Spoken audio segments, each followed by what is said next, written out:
ちが命。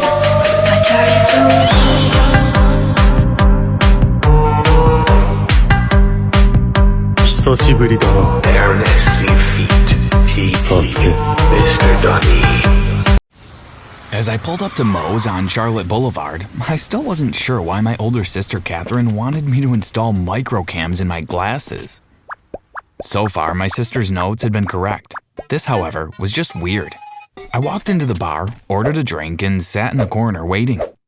After about 30 minutes, I decided it was time to leave. I stood up and walked to the door, but I stopped in my tracks when the manager made an announcement that changed my life. Hi, my name is Carson. Like and subscribe to our channel. Hit that notification bell so you will know when new stories are uploaded. Now, let's get back to my story. Catherine and I have always been close. Being the younger sibling, my sister was a role model to me, so it was no surprise that I wanted to go to the same college she did. After she graduated and I received my acceptance letter to the university, our parents were ecstatic. My sister was moving away to start an internship at her dream job, and as Dad packed her car, she knocked on my bedroom door. Hey Carson, can I come in? That depends. I raised my eyebrows. Do you have any snacks? Catherine tossed me a candy bar, walked into my room, and sat on my bed. In her hand was a pile of pages, held together by ribbon. So how can I help you? I bit into the candy bar. I just wanted to give you my college notes. These notes really helped me, so I'm passing them on to you. She handed me the notes and I inspected them suspiciously. So you couldn't use a notebook? I chuckled. Catherine laughed. You know I'm not a neat freak like you are. Just trust me on this. These notes will help you. Have I ever steered you wrong? Well, I scratched my head. Catherine threw a pillow at my head and laughed. I'll miss you, Carson. Promise to message me every day, okay? I nodded. Catherine and I shared a hug before Dad yelled up the stairs that if she didn't leave now, she would miss the plane. Catherine ruffled my hair, kissed my forehead, and left my room. Before I attended college, I sifted through Catherine's notes.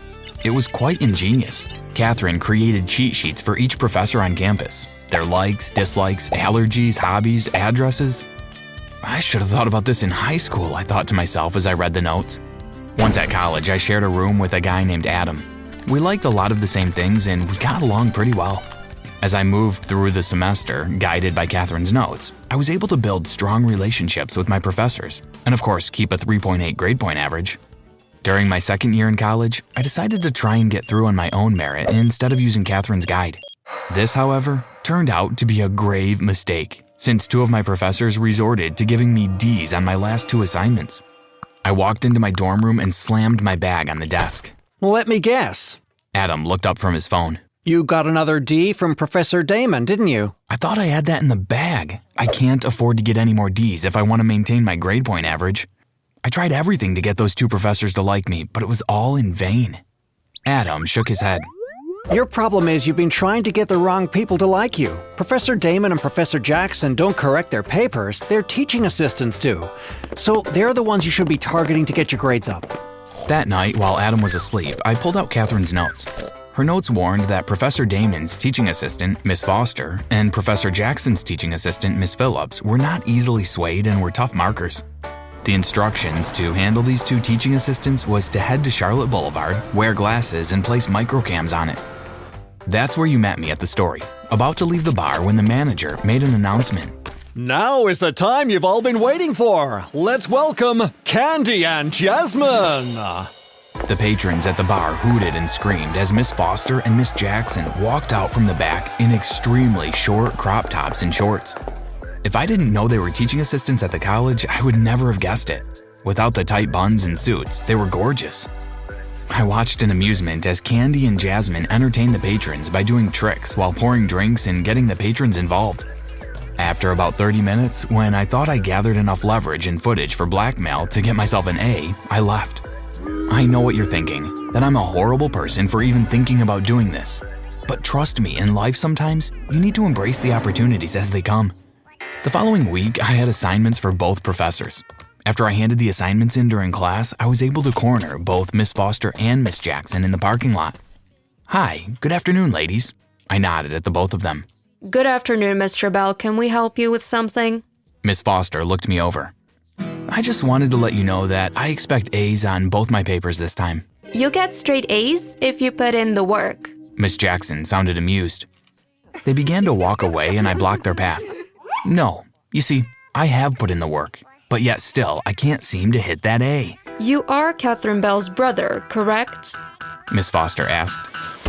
That I am. Well, you deserve your D's. Miss Jackson responded. She turned to Miss Foster. Let's go. As they walked away, I called after them.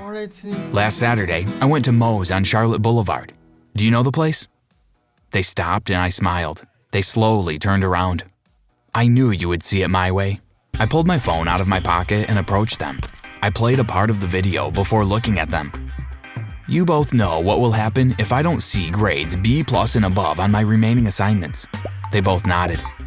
Now that we have an understanding, have a beautiful afternoon, ladies. My life was perfect. My parents were proud that I was doing so well at college. I told them that Catherine helped me every step of the way. That Christmas, my parents bought me a new car. They reminded me to keep pushing forward and that hard work will always pay off. In the new year, in an attempt to preserve the tattered pages of Catherine's notes, I decided to get them bound into a book. There was a bookstore about 2 blocks from campus, so I decided to head there. Hello, I called as I entered the empty store. An elderly man came from the back room. Hi, what can I do for you? Hi, I have these notes from school that I'd like to bind. I handed him the notes. Okay, sure. Which school do you attend? After answering his question, I asked how long it would take to get it done. The young man who helps me in the store stepped away for a few minutes. He'll be back shortly. The gentleman looked through the notes. I actually have a few errands. Can I come back in a few hours? Sure, no problem. It'll be ready by then. I thanked the man and left the store. After completing my errands, I returned to the store. This time, the elderly man was behind the counter. Hi, were you able to bind my notes? Sorry, kid. The young man had a family emergency and needed to leave. That's okay. I'll just take my notes back and I'll come back another day. Sure, let me get them for you. The man disappeared to the back. He returned a few minutes later with a solemn face. I can't seem to find them. My face turned pale. What do you mean you can't find them? You lost my notes? There must be a logical reason. Well, obviously notes don't just grow legs and walk away. I rubbed my temples in frustration. I should have never brought the notes in. Now I lost them. Catherine would be furious. Let me call him and see if he placed it somewhere else. I nodded in agreement. I watched as the man called, but he didn't say anything. Sorry, he's not answering. It's going straight to voicemail. I'm so sorry. This never happened before. The man thought for a bit. I think you both go to the same college. He rubbed his chin. Something clicked in my mind. If he went to the same college as I did, then he probably stole my notes when he realized what they were. Can I have the person's name? Maybe I'll see him on campus. His name is Mateo Robinson. I groaned inwardly. Mateo and I crossed a few paths in our first year.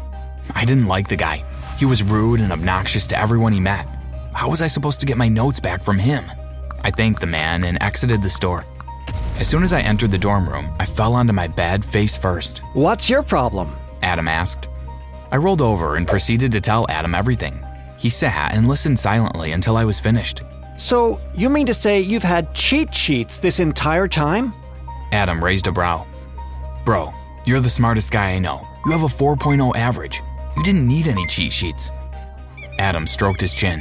While that may be true, you could have still told me. Am I not your friend? Adam asked dramatically. I laughed. I need to come up with a plan to get back my notes from Mateo. Adam and I decided that Mateo probably had the notes at home since he didn't live on campus. We recruited Zoe, Adam's twin sister, into the plan. She said she would do it for a fee, but she didn't want to know anything else, just in case we were planning something illegal. An agreement was made and everything was set. Zoe's part of the plan was to get Mateo to ask her on a date. Once the date was confirmed, she had to let Adam and I know so we could search his apartment. After about 3 days, Adam got the confirmation call. Adam and I drove to Mateo's house, and as soon as Zoe told us they were together, Adam picked the lock and we began our search. This is useless, I whispered fiercely as I searched through the contents of Mateo's wardrobe. 15 minutes had already gone, and I didn't want to stay there much longer. I found something. Adam handed me a piece of paper from Mateo's desk. This is a resignation letter, I read, confused. Check the date. Adam pointed to the paper. This doesn't make any sense. If he resigned, then... Then it means the old man lied to you, and he had the notes all along. Early next morning, I confronted the elderly man. "You lied to me." The man laughed. "I want my notes back now." I took a look at your notes. It appeared you had a nice thing going there, yet still, you kept it to yourself. "Just give me my notes." I'm not giving you anything. The man glared. And if you have a problem, you can call the police. I'm sure you've blackmailed at least one teacher from these notes already. My face turned red. Now, if you'll excuse me, I have a store to run. I walked out of the store feeling defeated. Monday morning, I saw a couple of students reading something, but I didn't pay much attention to it till Adam handed me a copy. "What's this?" I looked at Adam confused. Read it. He said impatiently. As I read through the document, I felt my chest tighten and my head become light. It was my sister's notes. The old man took my notes, copied it, and sold it to the students at the college. Catherine is going to kill me. With great power comes great responsibility, bro. I called Catherine and told her what happened. She explained that now that everyone has the cheat sheet, if overused, it could lead to investigations and her name being called. I promised her that I would keep things under control, and she had nothing to worry about. Over the next few weeks, in my free time, I took notes of the elderly man's movements. His name was Fred Miller. He had a wife, May, and he'd been married to her for over 30 years. However, Mr. Miller enjoyed certain extracurricular activities that I was positive his wife wouldn't have approved of. "Good afternoon, Mr. Miller." I walked into the store and greeted him. He looked across at me a bit shocked as he continued to deal with his customer. "Will May be going to her book club tonight? I think she needs to stay off her foot for a bit longer, don't you?" I watched as Mr. Miller excused himself from the customer and came over to me. How do you know about my wife and her foot? "I have my ways." I smiled as I continued. "Do you want me to drop you off at the Triple Palm Motel tonight to meet Linda, since your car is by the mechanic?" Mr. Miller was about to respond, but decided against it. "Now, you will go to the back and get every single copy that you made, as well as the original copy." He nodded and walked to the back. He returned a few moments later with the documents. "And if I see or hear that anyone has purchased a copy of this, I will send it to your wife and daughter, Henriette. Do I make myself clear?" Mr. Miller nodded. I smiled and exited the store. I invited every person who purchased a copy of the notes to a meeting. I was amazed at the number of students who turned up. Moving forward, we decided that everyone's name would go on a list, and the teacher would give us all nothing less than a B+. Instead of each person approaching certain teachers at different times, we made a pact to keep this a secret between us in order to protect ourselves. Needless to say, everything worked out well for the students and the college. The year I graduated, our college had the highest GPA in the country. That's the end of my story, but here's a final question I have for you viewers. If given the opportunity to get cheat notes on your teachers, would you use them? Comment your answers down below. Answers down below. Answers.